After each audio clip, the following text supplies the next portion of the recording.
The moment I walked through that gate, I was transported into a fantasy. Sissinghurst Castle Garden. How on earth did someone build this garden? I couldn't put the guidebook down. In 1928, the estate was put up for sale, and after 2 years, there were no takers. And on a rainy afternoon in April 1930, Vita Sackville West visited Sissinghurst with her son. Her love was immediate. She spent the rest of her life at Sissinghurst, transforming it with her husband, Harold, into a garden like no other. Sissinghurst is divided into what we now know as garden rooms. This was the first time I ever saw a garden like this. I looked around this garden and thought, I want to have a garden like this, but how on earth do you do that? And how do you do it on a budget without a huge amount of land? We moved into our house roughly 30 years ago. We planned to stay for only 5 years and then to move. So much for that plan. The landscaping for the house was a typical suburban house. Lots of lawn, there was no real garden in the backyard. At that point, I hadn't even planted any flowers. Then one day I was visiting a friend and she asked if I wanted some perennial flowers. She had them in her backyard. She needed to divide things up and thought maybe I would like to take some with me because I had just gotten a house. I went home with a clump of yarrow, coronation gold, bee balm, and globe thistle. Although I thought the globe thistle was actually allium because that was the only flower I knew that had a completely circular flower. At that point, I had no idea that what was packed in my car was about to change my life. So first things first, we needed to find a place for the plants that I got from my friend. So my husband Tom and I bought some landscape blocks from Home Depot, and we dug up a 3-foot by 7-foot section of grass along our side yard and planted the flowers. There was no grand plan, there was no soil preparation. Man, at that point, I didn't even know that there was such thing as a soil test, let alone did I do a soil test. And you know what? Despite my inexperience, those plants grew like champs. And from that moment on, I was completely and utterly hooked. There was just one problem. I had absolutely no idea what I was doing. So I started reading everything I could about gardening and gardening design.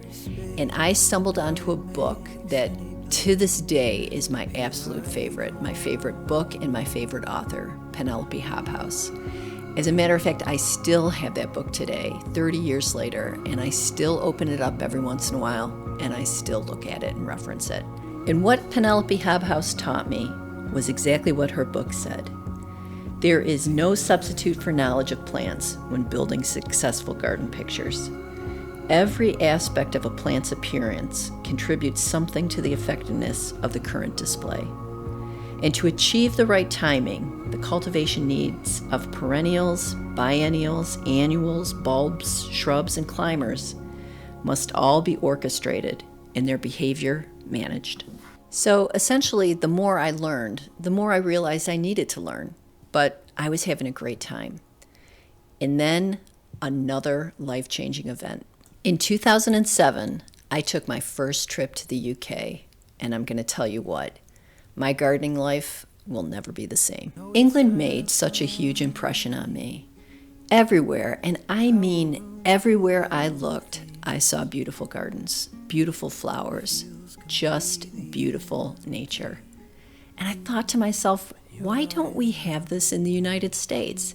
I mean, don't get me wrong, I know we've got pockets of it, but literally everywhere you look in England, there's beautiful gardens. It was like a whole new world unfolded right in front of my eyes, and I was just utterly hooked. I came home determined to build my own secret garden. So while we were in the UK, Tom and I visited some really amazing gardens. We got to see Hidcote Garden. We stopped by and saw Barnsley House and Kiffsgate Court, and we saw Sissinghurst Castle. And then we saw and visited a place in Wells, UK, called the Bishop's Garden. Here's a photograph of it. It was a small little plot in the middle of this ruin, but this totally captivated my imagination.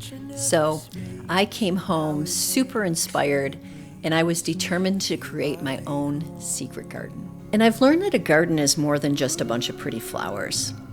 In 2019, I was diagnosed with breast cancer.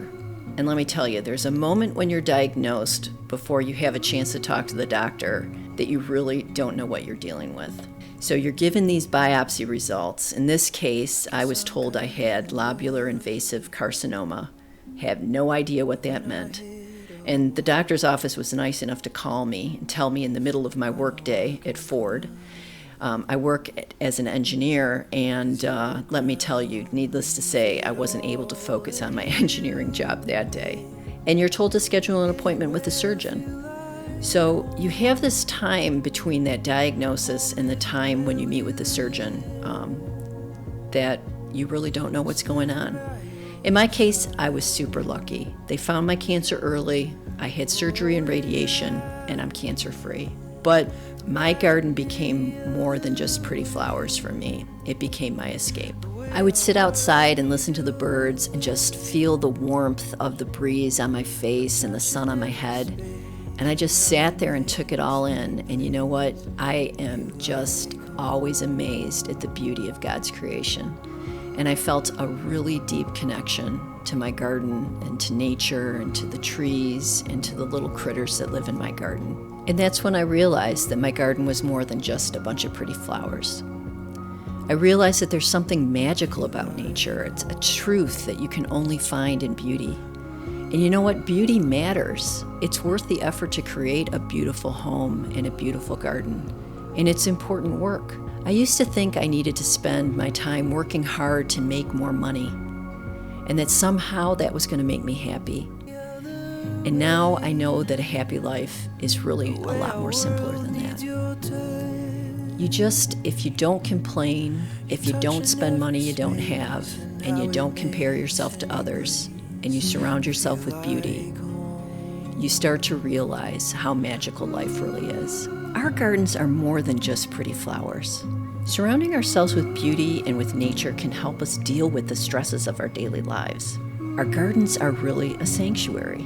On this channel, I want to share the things I find inspiring, whether it's new plants or garden-inspired projects or just some helpful tips and tricks. I want to build a garden community where we can learn together, and I'm so happy that you're here.